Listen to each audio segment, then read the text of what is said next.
আমন্ত্রণ জানানো হয়েছে এবং এ বিষয়ে আমাদের ফ্যাকাল্টিগণ আসলে অবগত নয়। আপনারা সবাই ধৈর্য ধরুন, তিনি অল্প কিছুক্ষণের মধ্যেই আমাদের মাঝে উপস্থিত হবেন। তবে একটা অনুরোধ আমার থেকে থাকবে যে তিনি আসার পর আপনারা ছবি তোলার জন্য তাড়াহুড়া করবেন না এবং ভদ্রতা বজায় রাখবেন।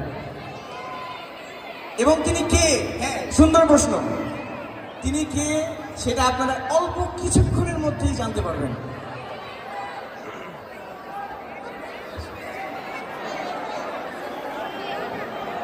আচ্ছা, আমি এখনই আবার বলে দিচ্ছি কে সে। আজকের এই মহাসমাবেশে বক্তব্য রাখবেন আজকের অনুষ্ঠানের প্রধান অতিথি, জননন্দিত নেতা, যিনি পরবর্তীতে জনসার্কাসে পরিণত হয়েছেন, বাংলাদেশ আওয়ামী লীগের সাধারণ সম্পাদক